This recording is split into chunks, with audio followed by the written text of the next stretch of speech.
মা আমি মদিনায় যা ও মা হাজিদের কাছ থেকে উট দুম্বা কুরবানি করে ইলম দিয়ে দেব, আমাকে যা নজরানা তৌফা দিবে মা, আমি তাই আনি তোমাকে খোয়া হক আদায় করব। সুবহানাল্লাহ। মা বলছে বাবা মদিনায় তুমি যদি যাও আমার কথা তুমি ভুলিয়া যাও, মদিনার মায়া বড় অত্যন্ত মায়া, বাবা তো আমি যেতে দেব না। বলছে না মা কথা দিলাম,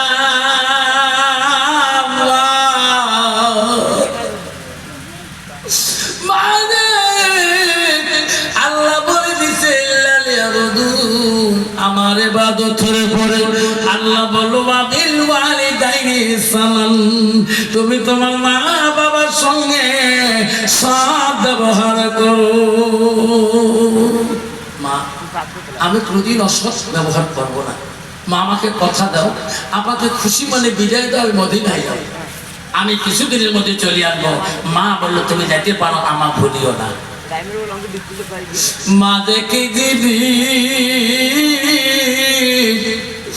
মাঝে কি দল ভুলিও না রে ভাই, মায়ের মতো আপন পৃথিবীতে না,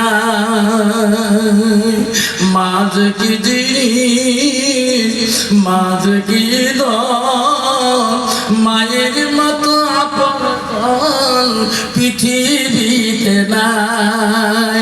মানামটি অতি মধুর, মানামটি অতি মধুর, ভুলিও না রে ভাই, মায়ের মতো আপন পৃথিবীতে নাই, মায়ের মতো আপন এই জগতে নাই। ও মা তুমি অমর হয়ে থাকো মোর জীবনের তোরে, তুমি মা মরা গেলে কাঁদব নিশাবাইতে। সেই কথা বলি মদিনার দিকে চলে গেলে মার পায়ের চুমে খেয়ে গেলে, মা আমি কথা দিলাম মা তুমি দোয়া করবা, আমি ভালো ভালো তোকে আসি সেবা করবো। মদিনায় চলে গেল যুবক আব্দুস সামাদ, মদিনায় চলে গেলেন। মদিনায় পৌঁছিয়ে হাজিদের উটকে কুরবানি শুরু করে দিলেন, দুম্বা উট কুরবানি শুরু করলেন। যা নজরানা পয়সা দেয় মাওলানা আব্দুস সামাদ তাই পকেটে রাখিয়ে দেয়। আল্লাহর কাছে বলে আল্লাহ আমার মাকে আমি ওয়াদা দিয়েছি আমি সময় মতে মার কাছে চলিয়া যাব, আমি মদিনার মায়ের যাতে মা ভুলতে না পারি। যেরকম সুবহানাল্লাহ। কয়েকদিন যাওয়ার পরে কুরবানি হওয়ার পরে আব্দুস সামাদের মার কথা মনে করো, আল্লাহ আমার মা তো বলে গেছে বাবারে মদিনার মায়ের পরে আমাকে তুই ভুলিস, হাতের ছুরিটা খেয়ে আর কুরবানি করলো না, দুম্বা কুরবানি করলো না রে, উট কুরবানি করলো না, ঝোলার মধ্যে সব বান্ধি নিয়ে মার কথা মনে পড়ে গেল, আমি মার দরবারে চলে যাব রে, মা যদি কষ্ট পায় রে এই ইলমের কোনো মূল্য থাকবে না, এই কুরবানি দিল আল্লাহ পছন্দ করবে না। হাতে তরবাল নিয়ে ছুরি নিয়ে ঝোলায় পকে বান্ধিয়ে বাড়ি রওনা হয়ে বলে মা গো মদিনায় আর আমার মন থাকে না, মা আমি তো দেখা করবো মা, আমি বাড়ি মুখে রওনা হলাম। এই কথা বলি আব্দুস সামাদ বাড়ি মুখে রওনা হয়ে গেলেন। আস্তে আস্তে সকালবেলা সারাদিন যায়, এখনো বাড়িতে পৌঁছতে পারে নাই। ঈশান নামাজের সময় হয়ে যায়, মসজিদে আযান শোনা যায়, আল্লাহু আকবার আল্লাহু আকবার। আব্দুস সামাদ মনে করল সামনে মনে হয় মসজিদ আছে, আমি সারাদিনে জামাতে নামাজ পড়তে পারি না, কমপক্ষে ঈশান নামাজ যাতে জামাতে পড়তে পারি। আব্দুস সামাদ মনে করে আযান যখন শোনা যাচ্ছে বহু দূরে, মানে এই রাস্তায় গেলে মনে হয় মসজিদ পাওয়া যাবে। যেরকম সুবহানাল্লাহ। আমার আযান শোনা যাচ্ছে, আল্লাহু আকবার আল্লাহু আকবার। এই আযান শুনে আর যায় গেতে গেতে গেতে গেতে আজানে আওয়াজ বন্ধ হলো, মসজিদের কাছে পড়ে না, আজানটা কত দূর থেকে হচ্ছে, আল্লাহ আমি জামাতে নামাজ পড়বো, আল্লাহ আমি আজকে সারাদিনে জামাতে নামাজ পড়তে পারি নাই, ঈশার নামাজ তো জামাতে পড়ি বাড়ি চলে যাব, এমন করে আলোচনা করতে করতে কল্পনা করতে করতে আল্লাহ রাসূল বুখারীতে বলছেন না বা আমারও নিয়াত, তার নিয়ত হলো আল্লাহ আমি জামাতে নামাজ পড়বো, জোরে করছি সুবহানাল্লাহ।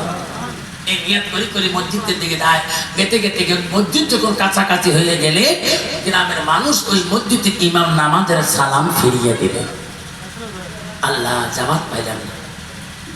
উজু করলে হাদিস শরীফ আছে যে কোনো মানুষ যদি জামাতে নামাজে নিয়েতে যায়, কিন্তু কোনো কারণে যদি জামাত যদিও না পায়, আল্লাহ রাসূল বলতে সেই মানুষটা জামাতের অংশীদার সওয়াব পাবে, যেরকম সুবহানাল্লাহ। ইনি যখন দিলেন জামাত ইমাম সালাম ফিরিয়ে দিলেন, ইনি উজুখানে যা বসলেন, উজু তো করতে হবে, সব লোক বাকি নামাজ পড়ি পড়ি বাড়ি লোকে রওনা হয়ে গেলেন। আর ইনি উজুখানে বসে চিন্তা করেন, আল্লাহ কত নিয়ত করলাম, কত আশা করলাম, আল্লাহ ঈশার নামাজটা আমি জামাতে পড়বো, আল্লাহ আমার ভাগ্যও হলো না। এই কথা কল্পনা করি করে উজুখানা বসলেন, সব লোক বাড়ি বুকে যায়, জামাতে লোক উজু অর্ধেক নাই হইতে রে মসজিদের পিছন থেকে একটা আওয়াজ শোনা যায় মানুষের মতন, কে আছে গো আমাকে বাঁচান গো আমাকে বাঁচান। আব্দুল সামাদ বলল সব মুত্তাকিন পরহেজগারের লোকরা চলে গেল, মসজিদ বন্ধ করা, ঘরের দরজা বন্ধ করা, বারান্দা খোলা, বাইরে কে চিৎকার দেয়, উজু অর্ধেক করিয়ে বন্ধ করে দিলেন। মসজিদের পিছনে যে আব্দুল সামাদ দাঁড়ালেন, আওয়াজটা কোথায় থেকে পাওয়া যায়, আমার বাঁচার আমাকে বাঁচার। আব্দুল সামাদ দৌড়িয়ে দেয়া থেকে একটা মানুষকে আর একজন মানুষের বুকে চড়িয়ে ওই লোকটাকে জিন্দাতে জবাই করতেছে। আব্দুল সামাদ বলল ভাই মারিস না, লোকটাকে বিনা অপরাধে জবাই করিস না, আল্লাহ তোর জায়গা দিবে না, আল্লাহ তোর মাফ করবে না। বলতে নাই বলতে সঙ্গে সঙ্গে লোকটাকে জবাই করে দখন্ড করে লোকটা দুষ্ট চলে গেলেন। আব্দুল সামাদ পড়ে গেল ফাঁকাতে, হায় রে কোন মানুষ নাই, এটা এই সমাজের মানুষ কোন হলো না বাইরের সমাজের লোক কোন হলো। উজু বন্ধ করে চিৎকার দিল, সমাজের মানুষ গো বাড়ির দিকে চলে গেলে তোমার সমাজে একটা মানুষ খুন হয়ে গেল, আমি চিনি না, আমি একজন মুসাফির গো। সব লোক দেয়া আওয়াজ পাইল, কে চিৎকার দেয় খুন হলো, আমরা একটা লোক দেখে আসলাম উজুখানায়, উনি চিৎকার দেয় কেন, সবাই নামাজিরা মুত্তাকিনরা আবার মসজিদ দিকে দৌড় মারলো, আসি দেখো ওই লোকটা চিৎকার দিতেছে যে লোকটাকে উজুখানায় দেখিয়ে গেলে। সে তো কেন, কি হলো তোমার? কইছে হুজুর তোমার মসজিদের পিছনে একটা লোক খুন হয়ে গেছে, লোকটাকে আমি চিনি না, আমি একজন বিদেশি মানুষ, এই লোকটা কি তোমার সমাজে? সবাই চলে গেলেন, সমাজের মানুষ দেখতে গেলেন, যে দেখে যে লোকটা খুন হয়ে পড়িয়াছে ওই সমাজের একজন মহৎ ব্যক্তি। সবাই বলল আমার এই মহৎ ব্যক্তিকে কে জবাই করলো? দাগাসি বলল ভাই তুই লোকটা দেখো নাই? লোকটা তো ঘোড়া নিয়ে দৌড় মারল। তারপর লোকটার হাতে দেখে গায়ে মাথা রক্তর দাগ দাগ আছে, ঝোলা একটা ছুঁচে বারান্দার মধ্যে, রক্ত মাখা দুধারি ছুরি, রক্ত লাগানো আছে। বলছে ভাই তোর গায়ে মাথা রক্তর দাগ কেন, ছুরির মধ্যে রক্ত মাখানো কেন, তুই মার্ডার করলি নাকি? না না না, আমি এত কষাই মারলাম, আমি উট কুরবানি করে আসলাম মদিনার থেকে। না, তুমি খুন করছো, তোর প্রমাণ আছে, তোর গায়ে রক্ত মাখা, তোর হাতে রক্ত, তোর মুখের মধ্যে রক্ত ছিটা, এ বেটা তোর দুধারি ছুরিতে রক্ত লাগানো, তুমি ছাড়া কেউ খুন করে না। সবাই বলল ধরো ধরো এনাকে মারো, ইনি বাধ্য শিকার হয়ে যাবে, এনার প্রমাণ সাক্ষী হয়ে গেল। সবাই মার শুরু করে দিল। আব্দুল সামাদ বলে ভাই আমাকে মারেন না, আমি খুন করি নাই, আমি একটা আলেম মানুষ, আমাকে নামাজ পড়তে দাও ভাই। সবাই বলো এই মসজিদে আর তোকে ঢুকতে দেওয়া যাবে না, তুমি একজন খুনি মানুষ, তোকে আর রেখাই দেওয়া যাবে না। মারতে মারতে মাথা ফেটে দেয়, কপাল ফাটিয়া যায়, সবার হাত ধরে পা ধরে বাইরে আমাকে 2 রেখাত নামাজ পড়তে দিন ভাই। আমি জীবনে নামাজ খাইলে করি নাই, আমাকে 2 রাকাত মরণের আগে নামাজ পড়তে দাও। সবাই লাথি মারে, সবাই পিটাই করে, লাস্টে বলে ভাই যদি নামাজ পড়তে না দেন ভাই আমাকে মারবে না, মারি শেষ করে দেন না। এই জগতে আমার বাপ নাই, এই জগতে আমার ভাই নাই, বোন নাই, এই জগতে একটা আমার হতভাগা মা আছে। মা মরণের আগে আমার মাটাকে এক নজর দেখতে দিবেন না ভাই। আমি আমার মাকে ওয়াদা দিয়ে গেছি, তার আগে যদি পথে মারা যায় আমার মা আমার জন্য অপেক্ষা হয়ে।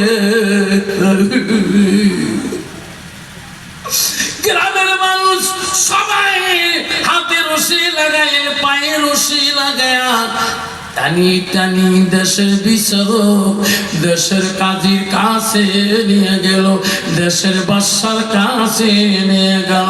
বাদশা ছিল বড় ন্যায়পরায়ণ বাদশা।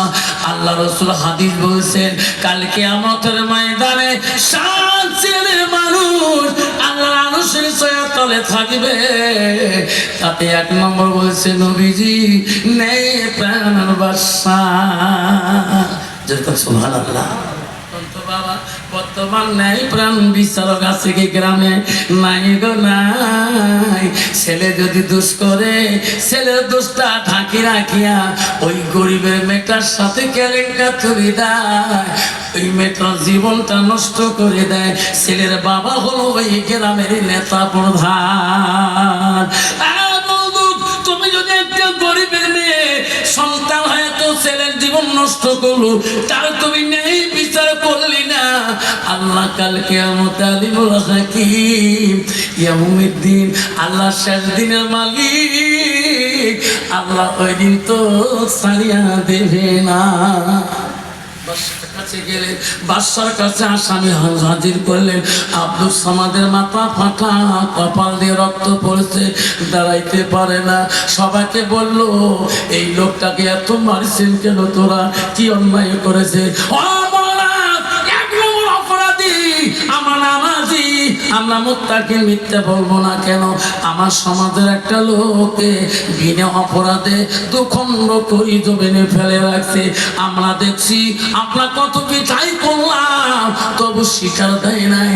আপনার কাছে আমার নেই বিচার চাই। বিনা অপরাধে আমার গ্রামের মহৎ মানুষটাকে কেন জবাই করলেন? আমরা তোমার কাছে বিচার চাই। বাদশা বলল ঠিক আছে, তোরা তো সবাই সাক্ষী আছেন কালেখা। বাদশা দিলেন আমিও আল্লাহকে ভয় করি, আত্তাকুল্লাহ। আল্লাহ বলে যখন বান্দা আমাকে ভয় করে আমি আল্লাহ তখন বান্দা আপন হয়ে যায়। যেরকম সুবহানাল্লাহ। বাদশা বলল তোরা চিন্তা করবেন না, আমি বাদশা নেই বিচারক, আমি নামাজ পড়িয়ে ফয়সালা দিয়ে দেব। বাদশা রায় নামাজ পড়ি বলল কতল মিল কতল, কতলের বিপরীত হবে কতল। ইনি যখন মানুষকে খুন করছে আমি বাদশা তাকে নিজ হাতে খুন করে দেব।